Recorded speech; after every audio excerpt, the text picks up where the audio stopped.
Y quería, a manera de ayudarles a algunos que puedan hacer un trabajo práctico sobre métodos anticonceptivos.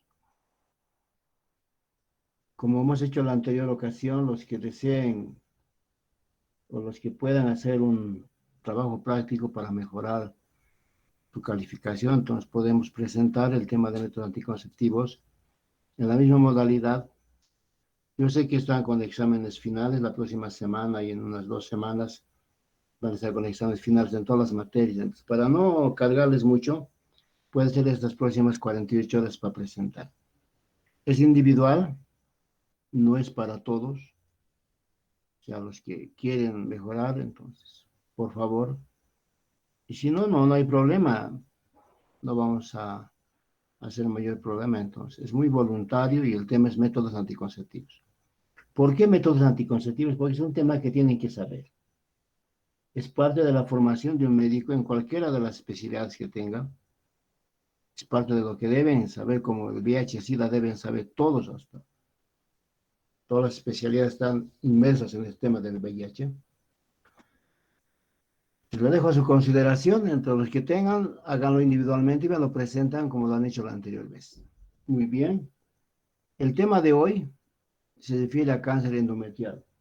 Es un cáncer, dice, que es frecuente en una edad establecida de la mujer, pero a diferencia de los otros cánceres es más curable, más tratable, tal vez más diagnosticable oportunamente para poder ofrecer un tratamiento a la paciente.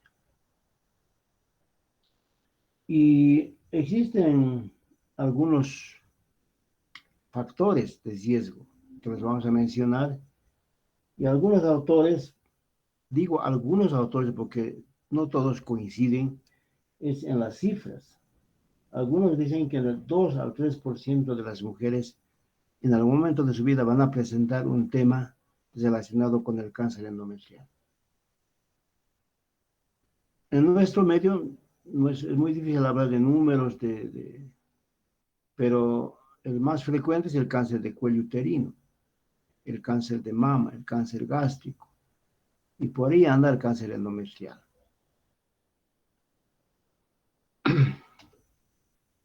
Muy bien, antes de hablar del cáncer endometrial, existe una lesión, una, una entidad llamada hiperplasia endometrial. ¿A qué se refiere esta hiperplasia endometrial? Es una lesión precursora de una enfermedad invasora. ¿Qué quiere decir esto? Que podemos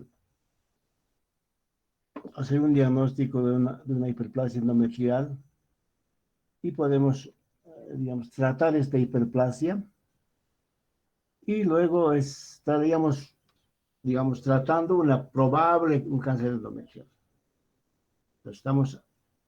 El tema es precoz y al inicio. Se dice que es el único precursor de esta enfermedad invasora, que es el cáncer endometrial.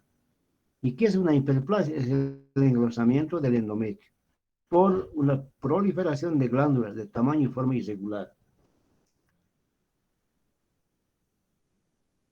Existe esa alteración, ese trastorno en el endometrio, porque es un endometrio proliferativo, es una aglomeración de glándulas focales y más frecuentemente se presentan esos endometrios que no ovula, ese órgano no ovula y persiste lo que se llama la lesión o la incidencia de del estrógeno. Y el tratamiento de esta hiperplasia, ya lo hemos mencionado, es una biopsia.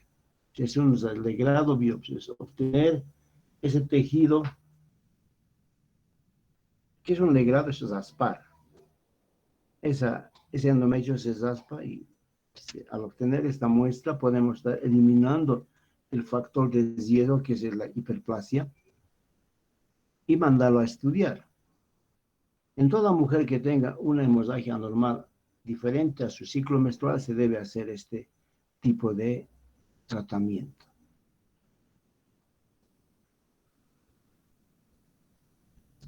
Toda mujer que tenga una alteración de su ciclo o simplemente un sangrado irregular que no corresponda al ciclo menstrual y mayor de 35 años debe hacerse una biopsia de endometrio. Esto se clasifica en base a la extensión de la acumulación de glándulas endometriales y células atípicas. Y se las clasifica. Vamos a hablar de la clasificación. Aquí hay un adelanto, son hiperplasia simple. Este sería el informe del histopatólogo. Hiperplasia simple sin atipias. Es la probabilidad de que esta paciente que presente esto haga un cáncer es del 1%. Y una hiperplasia simple con atipia aumenta a un 8%. Una hiperplasia compleja sin atipias es la probabilidad de que haga un cáncer es del 3%. Y un cáncer, una hiperplasia compleja con atipia, la probabilidad sube al 29%. El tratamiento es la biopsia, o sea, sacar ese tejido, estudiarlo y agregarle progestágenos al tratamiento. Y si podemos controlar mediante ecografía o mediante una biopsia en 3 a 6 meses de repetir la biopsia. Existe otra que es la hiperplasia atípica compleja persistente. O sea, ¿qué quiere decir? Después de un tratamiento efectuado, persiste la lesión. En este caso se plantea una histerectomía. Estos son los factores para que se desarrolle hiperplasia endometrial. Una terapia de reemplazo hormonal, que es una opción del 1%, una obesidad, la diabetes, la menopausia después de los 35, una menopausia tardía, después de los 35 años, condiciona que aparezca esta hiperplasia endometrial. La paridad también, menor a 2 hijos, o que no haya tenido descendencia, o no haya tenido embarazos. Y esto es una cosa que hay que investigar, que luego menciona, es el uso de anticonceptivos orales. Algunos hablan de anticonceptivos orales combinados. Igual esta lámina nos dice factores de riesgo donde debemos investigar este tipo de sangrado y hacer un tratamiento oportuno como el grado biopsia en mayores de 35 años, menarquia temprana, 2% puede, el riesgo relativo, menopausia tardía del 2 al 3%, significa que el periodo en que aparece el primer ciclo hasta que aparece el último ciclo es mucho tiempo, entonces eso aumenta la probabilidad de este factor de riesgo. La terapia de reemplazo hormonal va a incrementar en un 10 a un 20% el riesgo relativo de tener hiperplasia endometrial, la obesidad, la nuliparidad, el tratamiento con tamoxifen, que es el tratamiento para SEA de endometrio, y una anovulación crónica, o sea, en el ovario poliquístico la gente no ovula. Es uno de los factores de riesgo que se presenta en esta enfermedad. Si hablamos de imágenes, lo primero que se hace cuando presenta un sangrado irregular es una ecografía. La ecografía nos indica esta imagen. Ustedes ven, este es el útero. Y eso que está marcado con el cursor se llama lo que es el aumento de grosor del endometrio, lo que califica como una hiperplasia endometrial. Es probable que esta paciente con esta imagen haya presentado un sangrado irregular. ¿Cuál es el motivo de consulta de la paciente? Si vemos esta imagen, después de un sangrado, el camino es el siguiente. Se realiza, una paciente viene con motivo de consulta de un sangrado irregular. Puede ser ese sangrado después de que se presentó la menopausia, ya no tenía menstruaciones y presenta un sangrado. Se solicita una ecografía. O una mujer que esté en edad fértil, por encima de los 35 años, que después o antes de tener el ciclo menstrual presente un sangrado irregular, no tiene relación con el periodo menstrual. Entonces se debe hacer un estudio, iniciar el estudio con una ecografía. Y si de esta imagen calificada como hiperplasia endometrial, el segundo paso es realizar un legrado biopsia, es obtener este tejido y mandarlo a estudiar. Bien, el tema de que si encontramos una hiperplasia simple sin atipia, que es el 1% en progresión, que es un 1% de esta lesión puede hacer un carcinoma, eso va a evolucionar en 10 años. Es un dato importante ya que tenemos el tiempo necesario para hacer un diagnóstico y un tratamiento. Si es una hiperplasia simple con atipia, es el 8%, el porcentaje de progresión a carcinoma.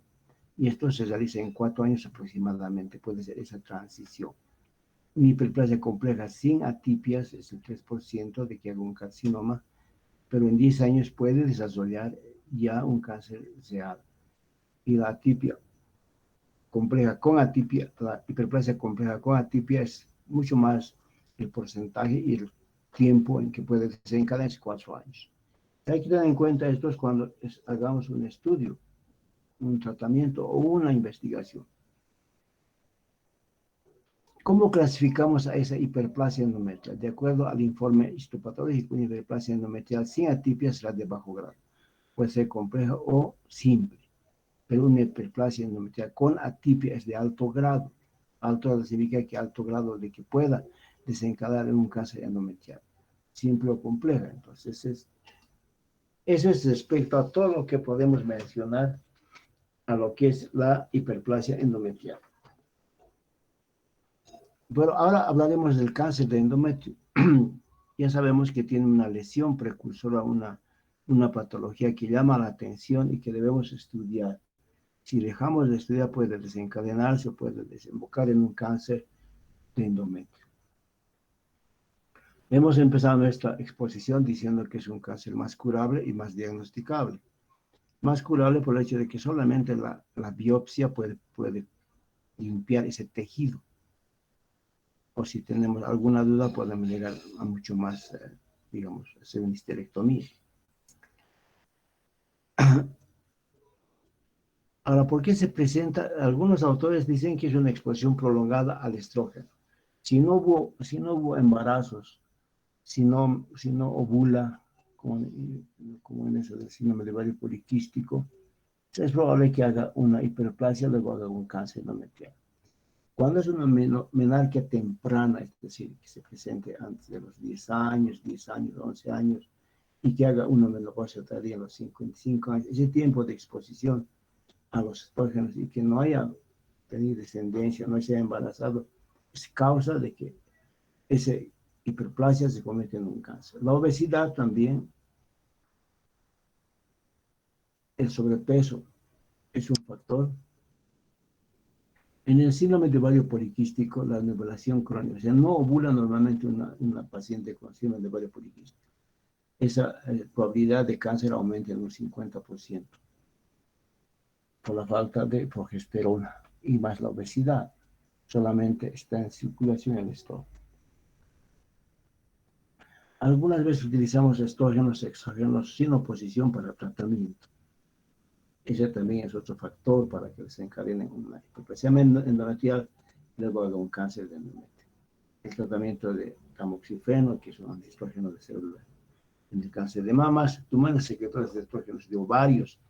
Hay tumores dependientes de ovario que van a secretar estrógeno. Entonces, también son factores que pueden desencadenar en un cáncer de ovario, o la hipertensión o la diabetes mellitus.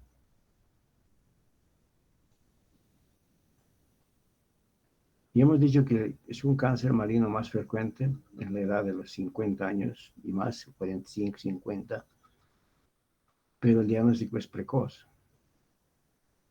La edad en que se presenta ya como cáncer es de los 50, 60 años. Eso quiere decir que hace unos 4 o 10 años en ese tiempo ha presentado el inicio de la patología. La obesidad, etcétera, son, ya hemos dicho, los ciclos menstruales. Eso también es importante, ¿no? El antecedentes heredofamiliares, alimentación con grasa animal, o el tamoxifeno, enfermedades concomitantes como diabetes, hipertensión, colicistopatías o anticonceptivos orales combinados con presencia de progestina son los factores. Y factores de disminución de riesgo, aquí mencionan al tabaquismo, mencionan como si el tabaco fuera un factor de disminución de riesgo o la paridad elevada. La paridad elevada hace que la alternancia entre los estrógenos y progesteronas se produzca. Muy bien. Esta lámina trata de explicar lo que ocurre en la menopausia. En la menopausia, por la obesidad, entonces hay una producción mundial de androstenediona que se convierte en estrona en adipocitos y disminuye la proteína transportadora de hormonas esteroidales. El aumento de estrona libre hace que la estimulación endometrial desencadene una hiperplasia endometrial y esta hiperplasia endometrial desencadenaría, si no es tratado oportunamente, en un cáncer endometrial. Más o menos así explica esto de lo que es la menopausia y la presencia de hormonas como las estronas o hormonas esteroidales. Bien.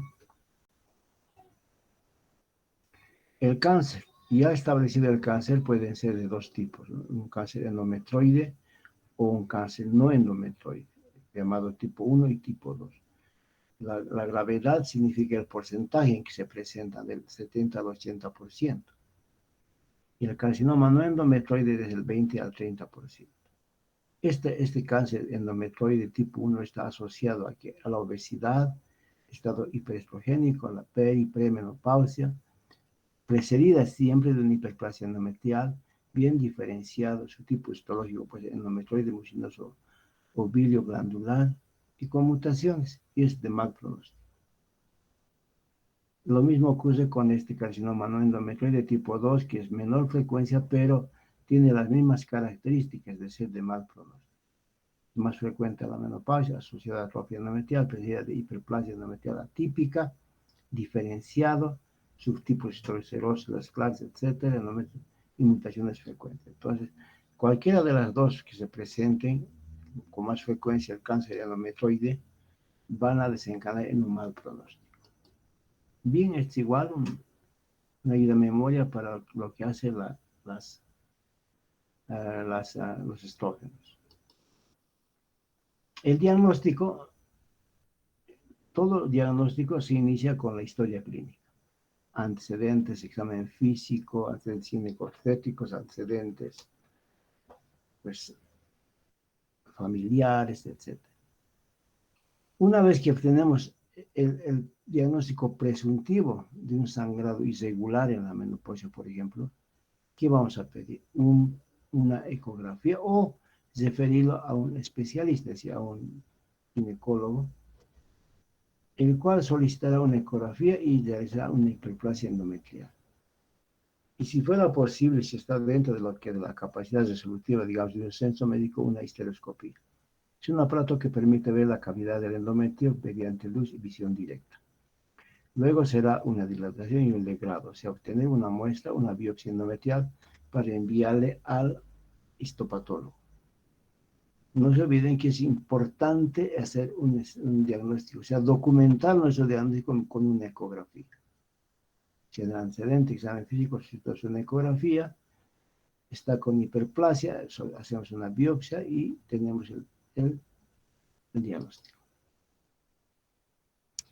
¿Qué factores son importantes a tomar en cuenta en el cáncer de endometrio? La edad avanzada, hemos dicho, encima de los 50 años. Esto está escrito seguramente este libro en Norteamérica y menciona este dato, lo cual puede ser importante si una persona que consulta fuera de este origen, ¿no? La raza, más frecuente en la raza blanca. El nivel socioeconómico y educativo alto. Se menciona como factor de riesgo.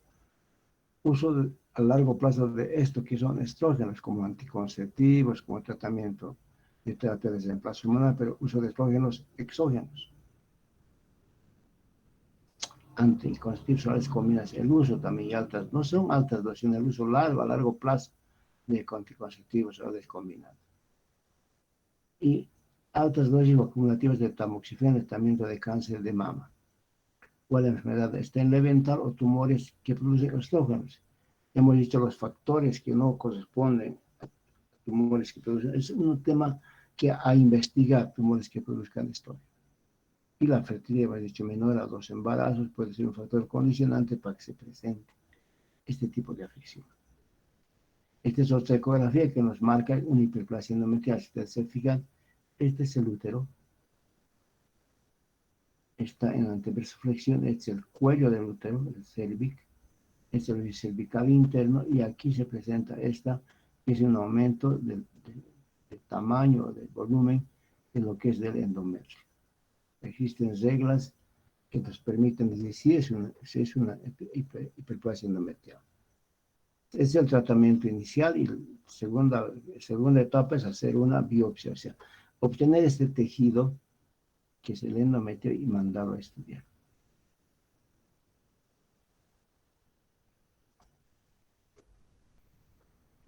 Una vez establecido ya el cáncer mismo, entonces tiene estadiaje, tiene el estadio que nos permite ver. Estadio, digamos, 2A, este tumor ha invadido el endometrio, ha invadido el miometrio y se encuentra en las vecindades de la serosa. En el estadio 1B, este tumor ha invadido endometrio, músculo, el miometrio, ha atravesado la serosa, el peritoneo parietal y está expuesto hacia la cavidad abdominal. En el estadio 1C, este tumor ya ha invadido todas las capas del útero y se encuentra ya en proceso de hacer metástasis. Si hacemos una estadificación de acuerdo a este estudio, decimos que el 1A es un tumor limitado al endometrio. El 1B ya tiene invasión menor a la mitad del espesor del miometrio. El 1C es más de la mitad del espesor del miometrio. El 2A ya ha invadido a los glándulos cervicales y el 2B es una invasión del estoma cervical. Es un tumor que ha llegado a distintas situaciones, a distintos sitios también del útero y de otros órganos. En respecto a la clínica que presenta, va a haber una hemorragia irregular postmenopausia. Esta es una llamada de atención para hacer lo que hemos dicho, ¿no? Una ecografía o una biopsia.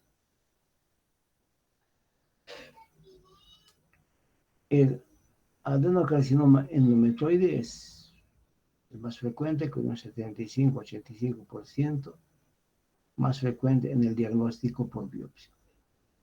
Y hemos dicho, ¿no? 61 años es la edad, o 50 a 59 es la edad en que se puede hacer este tipo de diagnóstico. Hemos dicho que para el diagnóstico podemos hacer una ecografía, una biopsia, una ecografía de tórax, una tomografía axial computarizada. Estos son los medios que disponemos para hacer un diagnóstico. El tratamiento puede ser una histerectomía total abdominal, salpingo-forectomía bilateral, citología peridural y omentectomía. Entonces, todo este tratamiento lo hace un oncólogo. Es un tratamiento ya obteniendo muestras de peritoneo, del aumento, etc. ¿Qué tipo de cáncer es el más frecuente? Es el endometrioide, hemos dicho, que es del 75 al 80% en la presencia, en la frecuencia de presencia. Luego el papilar seroso, que es el menos del 10%, el mucinoso, el 1%, las células claras, el 4%, el carcinoma de células escamosas, al menos el 1%, y el mixto, que es el 10%. Entonces, esta calidad de tumores o de cánceres son los que van a definir posteriormente el tratamiento. Es igual una clasificación de la FIGO. El tumor 1A está limitado al endometrio, invade menos o igual a la mitad del miometrio. El 1B ya ha invadido más del 50% al miometrio. El 2, extensión de estoma cervical hacia abajo, y el 2A, extensión a la serosa uterina y sus anexos. No son los estadios en que podemos encontrar la enfermedad. El 1C1 es metástasis a ganglios linfáticos pélvicos y el 2C2 es metástasis a ganglios paraórticos. O cuando hablamos del 4B es una metástasis a distancia, incluyendo ganglios inguinales, abdominales, etcétera, etcétera. Bien, y este es un estadiaje del carcinoma endometrial. El 1 es el cáncer limitado al cuerpo, el 2 ya hemos hablado de esto, la afección limitada del endometrio, la infección, la mitad del miometrio, es más de la mitad, es hacia el cuello, hacia abajo al cuello uterino, a las glándulas endocervicales, invasión al estoma cervical. Es de diseminación local o regional.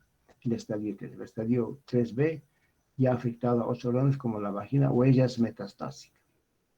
Y el 3C es metástasis a diferentes sitios. El 4A es invasión mucosa intestinal y el 4B es metástasis a distancia.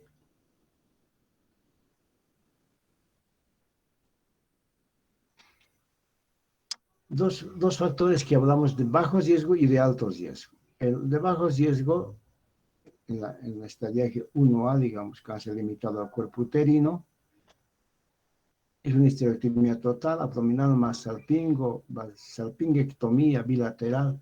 La tasa de curación es del 96% en este estadio. En el intermedio, con el tumor tipo 3, cuando ya el cáncer ha invadido, estamos en el 1B, 1C o 2A, etcétera, del 1B ha invadido el estoma cervical, hay citología peritoneal, hay invasión miometrial, se ha diseminado, o con o sin, sin diseminación intrauterina. Puede haber irradiación de la cúpula vaginal, una histerectomía. El alto, cuando hay diseminado anexos, metástasis, ganglio, invasión al tercio del miometrio, el tratamiento es quimio o radioterapia. En la etapa 4, la cirugía quimio hormonal, tratamiento de adyuvante. En la enfermedad recurrente, habiendo hecho todos esos tratamientos y recurre a la enfermedad, se tratará de acuerdo al caso de extensión y sitio de recurrencia. La exanteración es un tratamiento radical acompañado de radio, quimio y hormonoterapia. Entonces, si se fijan, de acuerdo a la gravedad y al estadiaje del momento en que encontremos al cáncer, el tratamiento va cambiando. Hasta cosas tan radicales como la exanteración o tan aparentemente simples como una histerectomía total. Este es un cuadrito que nos permite reconocer hacia dónde se dirige la diseminación del cáncer endometrial. Si bien al comienzo el estoma solamente endometrial, puede expandirse hacia la cavidad misma del endometrio. Es una expansión exofítica dentro de la cavidad, o invasión al miometrio, o perforación de la serosa, ya salir del útero.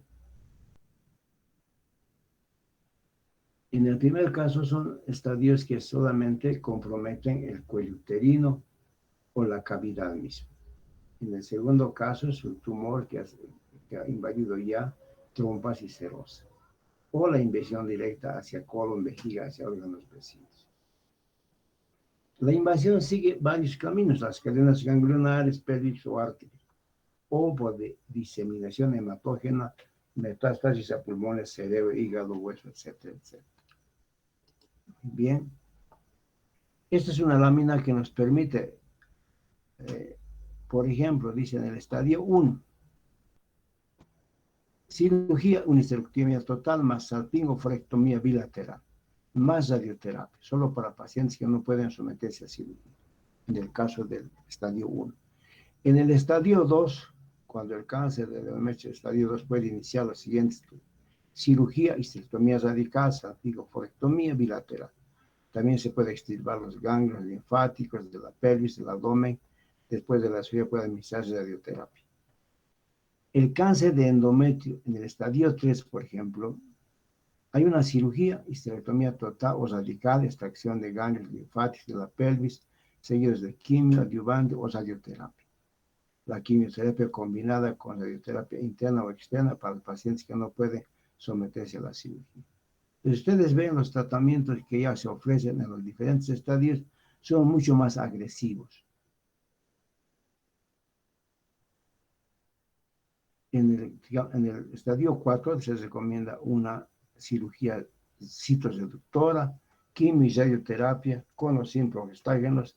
Tratamiento hormonal más común ha sido los prostágenos. Radioterapia interna o externa para pacientes que no pueden someterse a cirugía. Entonces, el tema siempre de un cáncer es llegar oportunamente a hacer un tratamiento precoz. Nos obviaríamos todos estos tipos de tratamientos si llegamos en el estadio 1, solamente con histerectomía, o cuando llegamos en el tema de hiperplasia endometrial, con un solo legrado podemos resolver el tema, un legrado biológico. Muy bien, doctores. Si alguna pregunta, alguna duda, por favor, y si no, nos hablamos la próxima semana, que es el próximo jueves, en nuestra última clase. Doctor, buen día. Una preguntita acerca del trabajo que dio. ¿Va a haber algún formato específico o cómo tiene que estar No, presentado? simplemente el tema de método anticonceptivo o planificación familiar también es un tema que enfoca la anticoncepción en sus diferentes formas y métodos. Todo médico tiene que aprender a hacer método anticonceptivo, a saber el concepto que es el método anticonceptivo. Si ustedes lo leen esta semana, la próxima clase, cuando presentemos el tema, va a ser mucho más sencillo para ustedes. Existen en nuestro medio, en nuestra capital, en La Paz, clínicas especializadas solamente en el manejo de anticoncepción, tanto en el Alto como en la ciudad de La Paz. Solamente se dedican, son clínicas privadas. Pero digamos, en el sector público, los primeros niveles de atención ofrecen anticoncepción. Desde los métodos más radicales hasta los métodos más simples de usar. Entonces, el tema es que ustedes sepan elegir y sepan recomendar de acuerdo a la persona, al momento en que se le consulte, qué tipo de método puede utilizar. ¿Estamos de acuerdo? Bien, doctor, Solamente doctor, una pregunta más. ¿Hasta cuándo hay que entregarle ese trabajo? tienen 48 horas, o sea, antes de que lleguen exámenes finales, repasos finales, porque ya van a venir los finales. Estamos acabando mayo, junio se concluye el esquema y en septiembre empieza el otro grupo. En julio, perdón. La última semana de julio va a comenzar el otro grupo, o sea, el segundo semestre. Pues en estos 15, 20 días, hoy estamos a medio mes de mayo. En un mes, hasta el próximo 15 de junio, tienen que estar ya resuelto de ustedes el semestre, con las diferentes materias que están. O sea, esto es para quien desee. Quien no, entonces se queda tranquilo y estudia para el examen final. ¿Estamos de acuerdo, doctores? ¿El trabajo sería individual o grupal? No escuché bien eso al principio. Individual. Ok, gracias. Individual. Hagamos esta vez individual para que cada uno que desee lo haga. Si no quiere, no lo hace. Bueno. Doctor, Doctor, disculpe, ¿y el trabajo se va a entregar por la plataforma o tenemos que llevarle a usted al No, hospital? no, no, no, no. Como siempre hemos hecho. Ustedes lo mandan mediante los medios que tenemos para mandarlo. Yo lo voy a calificar. Bueno. O sea, por la plataforma como hemos hecho hasta ahora. Claro, doctorita. No tienen que venir al hospital. Ok, doc, mil gracias. Muchas Doctora, gracias, doctores. La próxima clase es métodos anticonceptivos. Nuestra última clase vamos a conversar sobre lo que son los métodos. Bueno, doctor, muchas una gracias. última pregunta. Doctor, Dime. disculpe, la bibliografía la sacamos No, ¿de pero dónde, mira, doctor? mira, Reina, ¿acaso estamos en el colegio? Ya ustedes van a ser médicos, están a un año de ser médicos. Acaban este semestre y el próximo hacen lo que es el internado, un año y medio. Ya son médicos. La formación del médico es, no te diré que hay que leer de todo, hay que leer libros, artículos y los libros de texto. Ya, Entonces, doctor, está bien. Perdón, si gracias. yo te dijera, en el internet hay métodos anticonceptivos, ahí lo copias y lo copias, pero ahí está de forma que entienda cualquier persona que no sea médico, porque hay detalles para los médicos. En el internet hay información, pero es para aquella gente que no tiene formación de médico. Sirve. Muchas cosas de las que le muestro, como láminas, están en el internet.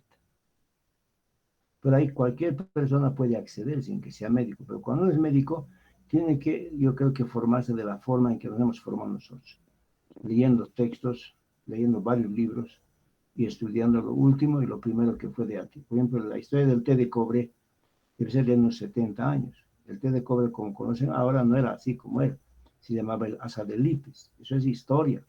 Ya nadie de ustedes debe ver el asa de Lipes o el té de cobre sin cobre.